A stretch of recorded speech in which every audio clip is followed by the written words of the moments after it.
ሰላም እንዴት አላችሁ? የኢትዮ ታይምስ ቤተሰቦች ለሰዓቱ የተመረጡ አዳዲስ መረጃዎችን ይዘንላችሁ ቀርበናል። ከመረጃዎቻችን መካከልም በመቀሌ አነጋጋሪ ውሳኔ ተላልፏል። በነገው ዕለት አርብ ሰኔ 13 ቀን 2017 ዓ.ም የመቀሌ ቢሮዎች ሙሉ በሙሉ ይዘጋሉ ተብሏል። የትግራይ ጊዜያዊ አስተዳደር ካቢኔ ዛሬ ባስተላለፈው ውሳኔ ሁሉም የትግራይ ቢሮዎችና አገልግሎት ሰጪ ተቋማት ለነገ አርብ ዝግ እንዲሆኑና ሁሉም የክልሉ ነዋሪ ይአከል ወይም ደግሞ በቃ በሚል መሪ ቃል የተጠራውን ክልል አቀፍ ሰላማዊ ሰልፍ እንዲቀላቀሉ ውሳኔ አሳልፈዋል።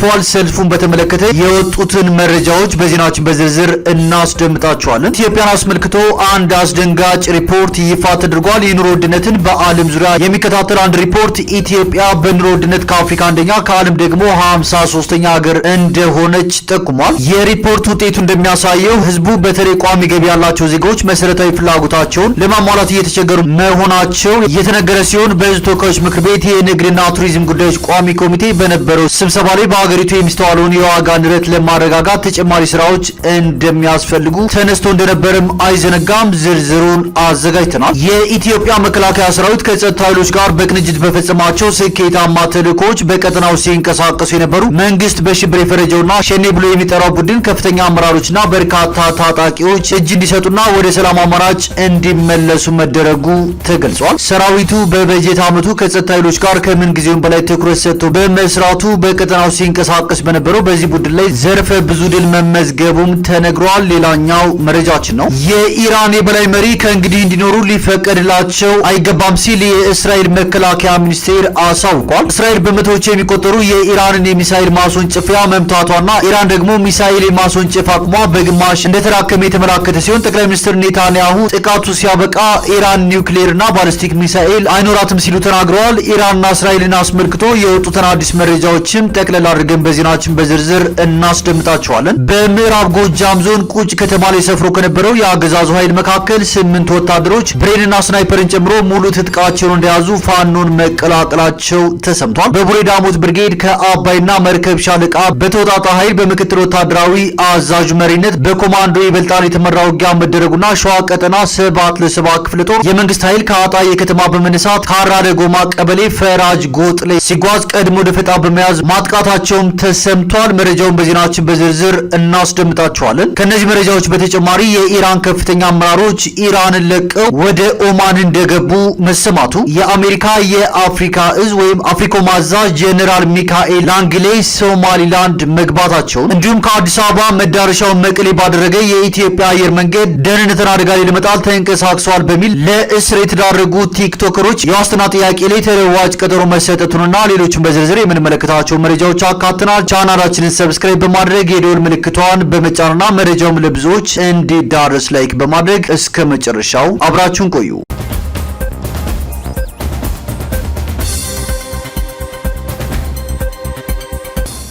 በኮሪደር ልማት የእግረኛ መንገድ ላይ ያሽከረከረው የክፍለ ከተማ ሹፌር 100,000 ብር ተቀጣ።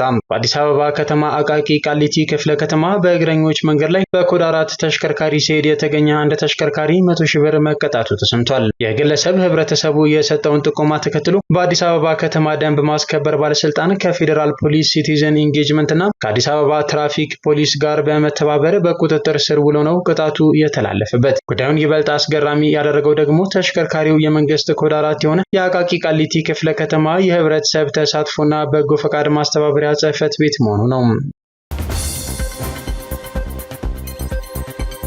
መንግስት በአሸባሪነት በፈረጀውና ሸኔ ብሎ በሚጠራው ቡድን ላይ የኮሩ ሰራዊት እርምጃ በመውሰዳቸው ሰላም ሊሰፍን መቻሉን የኢፌዴሪ መከላከያ ሰራዊት ገለጸ።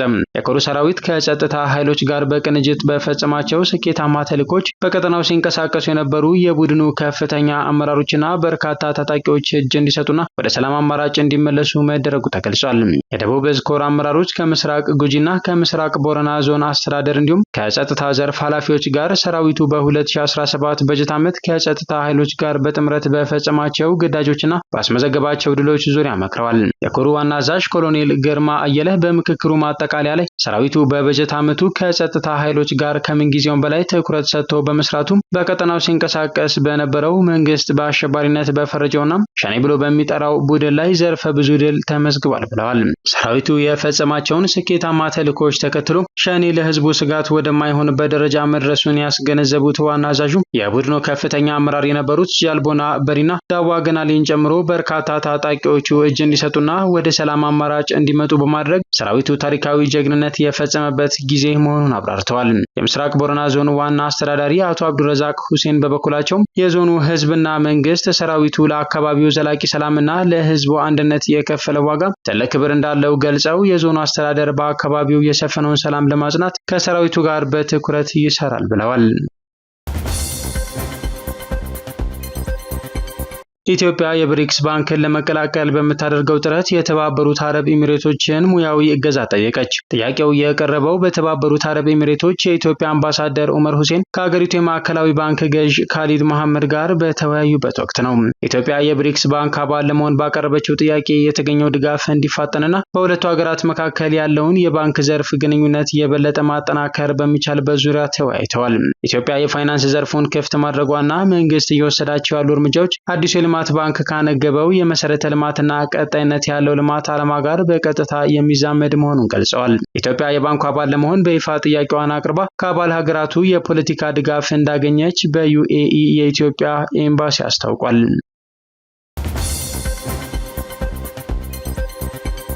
ነገ አርብ ብዙ ቢሮዎች ይዘጋሉ ተባለ። የትግራይ ክልል ጊዜያዊ አስተዳደር ካቢኔ ዛሬ ባስተላለፈው ውሳኔ ሁሉም የትግራይ ቢሮዎችና አገልግሎት ሰጪ ተቋማት ለነገ አርብ ዝግ እንዲሆኑና ሁሉም የክልሉ ነዋሪ የአክል ወይም ደግሞ በቃ በሚል መሪ ቃል የተጠራውን ክልል አቀፍ ሰላማዊ ሰልፍ ተቀላቅሎ በተለያዩ መጠለያ ጣቢያዎች ተጠልለው ለሚገኙ ተፈናቃይ ወገኖቹም ድምጽ እንዲሆኑ ውሳኔ ማሳለፉ ታውቋል። ውሳኔው የተላለፈው ጽላል ሲቪል ማህበረሰብ ምዕራብ ትግራይ በመባል የሚታወቀውና የምዕራብ ትግራይ ተፈናቃዮች ወደ ቀያቸው እንዲመለሱ ዓላማ አድርጎ የሚሰራ ሲቪክ ድርጅት ባቀረበው ጥያቄ መሰረት ነው ተብሏል። ኢትዮጵያ በኑሮ ውድነት ከአፍሪካ ቀዳሚዋ ሀገር መሆኗን ሪፖርት ጠቆመ።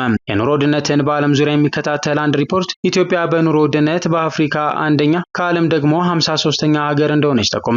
ህዝቡ ከሚያገኘው ገንዘብ ውስጥ አብዛኛውን መሰረታዊ ለሚባሉ እንደ ምግብና ትራንስፖርት በመዋል ኢትዮጵያውያን ቀዳሚ እንደሆኑ የሚጠቁመው ይህ ኮስት ኦፍ ሊቪንግ ኢንዴክስ ባይ ካንትሪ 2025 የተባለ ሪፖርት ነው። ሪፖርቱን ጠቅሶ ኤፒኤ የተባለው ሚዲያ ዛሬ እንደዘገበው የዚህ ሪፖርት ውጤት የሚያሳየው ህዝቡ በተለይ ቋሚ ገቢ ያላቸው ዜጎች መሰረታዊ ፍላጎታቸውን ለማሟላት እየተቸገሩ መሆናቸውን ነው።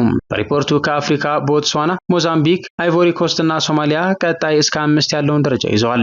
የቤት ኪራይ በኢትዮጵያ አሁን ላይ በንጽጽር ውድ የሚባል እንዳልሆነ ጠቅሶም ከኑሮ ውድነቱ ጋር ተያይዞ ሲሰላ ግን ለኢትዮጵያውያን ከፍተኛ መሆኑን ይጠቁማል። በሬስቶራንቶች መመገብ፣ ትራንስፖርት መጠቀምና ሌሎች አገልግሎቶችን ማግኘት በከፍተኛ ደረጃ እየተወደደ መጥቷል። ለምሳሌ የሀገር ውስጥ ጉዞ ለማድረግ የሚጠይቀው ወጪ በብዙ የአፍሪካ ሀገር ካለው ከፍ ያለ ነው በማለት ሪፖርቱ ያብራራል። ቨርጂን አይላንድስ፣ ስዊዘርላንድ፣ አይስላንድ፣ ባሃማስ፣ ሲንጋፖር፣ ሆንግ ኮንግ፣ ባርባዶስ፣ ኖርዌይ፣ ፓፑዋ ኒው ጊኒ እና ዴንማርክ በኑሮ ውድነት ከ1 እስከ 10 ያለውን ቦታ ይዘዋል።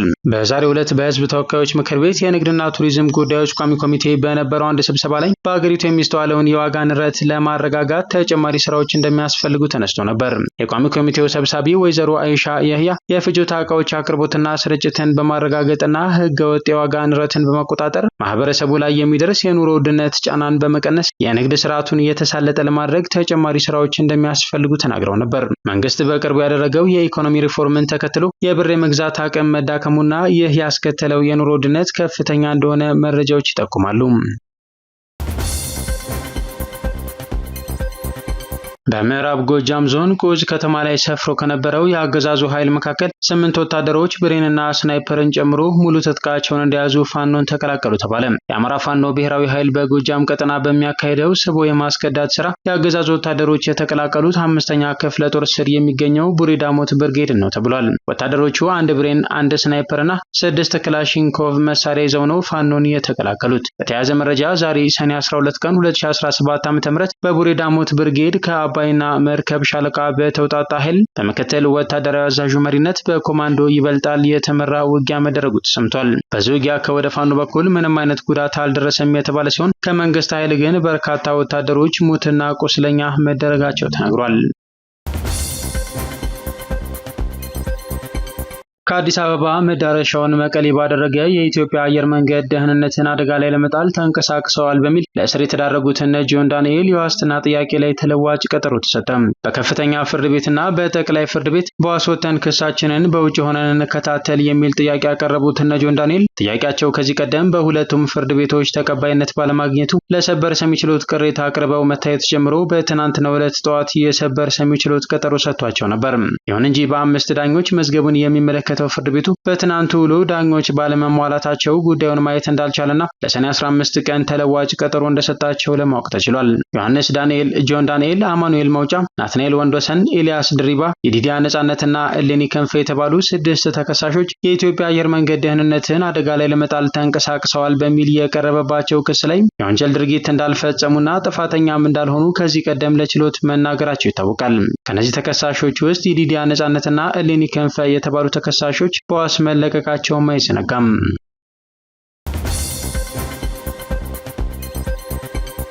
እስራኤል ካትዝ የኢራን የበላይ መሪ ከእንግዲህ እንዲኖሩ ሊፈቀድላቸው አይገባም ሲሉ ተናገሩ። በደቡባዊ እስራኤል የሚገኘው የሶሮካ ሆስፒታል በኢራን የሚሳኤል ጥቃት ከተመታ በኋላ የእስራኤል መከላከያ ሚኒስቴር መግለጫ ሰጥተዋል። የኢራን ጠቅላይ መሪ አያቶላ አሊ ኻሜኒ ከእንግዲህ መኖር አይገባቸውም ሲሉ የእስራኤል መከላከያ ሚኒስቴር መናገራቸውን አጃንስ ፍራንስ ፕሬስ ዘግቧል። ጠቅላይ መሪው እስራኤል እንድትጠፋ እንደሚፈልጉ በግልጽ ተናግረዋል። በግላቸውም በሆስፒታሎች ላይ ጥቃት እንዲፈጸም ትዕዛዝ ሰጥተዋል። የእስራኤልን መንግስት መጥፋትም እንደ ግብ ይቆጥሩታል ብለዋል። እንዲህ ያለው ሰው ከአሁን በኋላ እንዲኖር ሊፈቀድለት አይገባም ሲሉ ለጋዜጠኞች ተናግረዋል ሲል ዘ ጋርዲያን ዘግቧል። ከዚሁ ጋር በተያያዘ እስራኤል በመቶዎች የሚቆጠሩ የኢራንን የሚሳኤል ማስወንጨፊያ መምታቷን ዘ ጀሩሳሌም ፖስት ገልጿል። እስካሁን በተካሄደው ጥቃት ኢራን ሚሳኤል የምታስወነጭፍበትን ግማሽ ያህሉን አታለች ያለው ዘገባው ኢራን ሚሳኤል የማስወንጨፍ አቅሟ በግማሽ እንደተዳከመ ዘገባው ጠቅሷል። ጠቅላይ ሚኒስትር ቤንያሚን ኔታንያሁ ጥቃቱ ሲያበቃ ኢራን ኒውክሌርና ባላስቲክ ሚሳኤል አይኖራትም በማለት መግለጻቸውም ተሰምቷል። እስራኤል በኢራን ላይ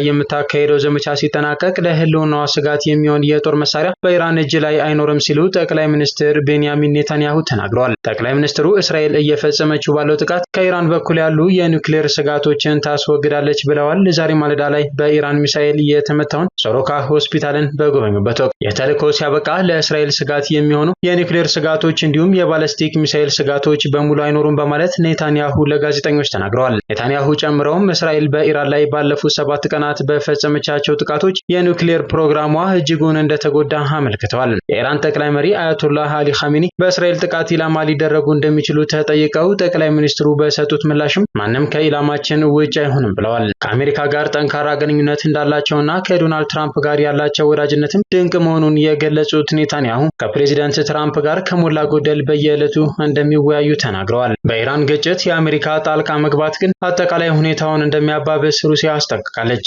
የክሬምሊን ቃል አቀባይ ዲሚትሪ ፔስኮቭ በኢራን የአሜሪካ ጣልቃ መግባት አስከፊ ሁኔታ እንደሚያስከትል ተናግረዋል። አሜሪካ በእስራኤልና በኢራን ግጭት መካከል የምታደርገው ጣልቃ ገብነት ወደ ተባባሰ ሁኔታ ሊመራ እንደሚችል የክሬምሊን ቃል አቀባይ ለሩሲያ የመንግስት የዜና ወኪል ተናገሩ።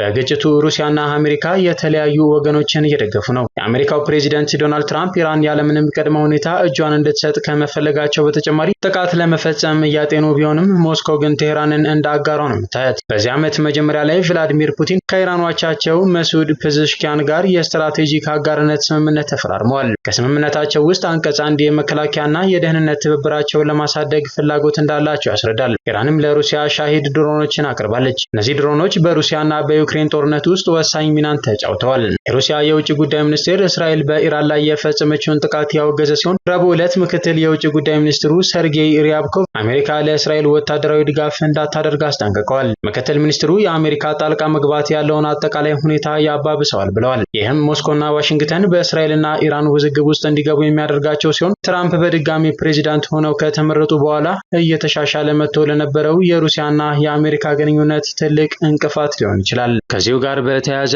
የኢራን መንግስት አውሮፕላን በትናንትናው ዕለት ኦማን መግባቱን ከፍላይት ራዳር የተገኘው መረጃ ያሳያል። እንደ ኤንቲዲ ዘገባ 3 የኢራን ከፍተኛ አመራሮች ወደ ኦማን ሄደዋል ነው የተባለው። ከነዚህ አመራሮች ውስጥ የኢራን የውጭ ጉዳይ ሚኒስትር ይገኙበታል። ተደርጎለታል የተባለ ቢሆንም እኔ ቴህራንን አልለቀቅኩም ሲሉ ለአልጀዚራ ተናግረዋል። በመደራደር ወደ ኦማን ልዑካን ልካቸዋል የተባለውም ውሸት ነው ሲሉ ምላሽ ሰጥተዋል። የኢራን ምክትል የውጭ ጉዳይ ሚኒስቴር ሰኢድ ኻቲብዛዴ ኢራን ራሷን መከላከሏን እንደምትቀጥል ተናግረዋል። የአሜሪካው ፕሬዚደንት ዶናልድ ትራምፕ ስላጸደቁት ወታደራዊ እቅድና ኢራን ከዚህ ምን እንደምትጠብቅ የተጠየቁት ኻቲብዛዴ እስራኤል ወደ ኢራን ጥቃት ከመፈጸሟ በፊት ኢራን በኒውክሌር ጉዳይ ላይ ንግግር ለማድረግ ከአሜሪካ ጋር ለመስማማት ጫፍ ላይ ደርሳ እንደነበር አስታውሰዋል። ኢራን አርብ ዕለት በእስራኤል ለተፈጸመባት ጥቃት አጸፋ ለመስጠት በመፈለጓ ከአሜሪካ ጋር ያላትን ንግግር የሰረዘችው ባለፈው እሁድ እንደሆነም ተናግረዋል። ኻቲብዛዴ ጨምረውም ዋሽንግተን በጥቃቱ ከበስተጀርባ እጇ እንደሌለበትና ጣልቃ መግባት እንደማትፈልግ ስትገልጽ ነበር ብለዋል። ሆኖም የትራምፕ የአደባባይ መልእክቶች ግራ የሚያጋቡና እርስ በርሳቸው የሚጋጩ እንዲሁም የአሜሪካን ጣልቃ ገብነት የሚጠቁሙ ነበሩ ብለዋል ምክትል የውጭ ጉዳይ ሚኒስትሩ።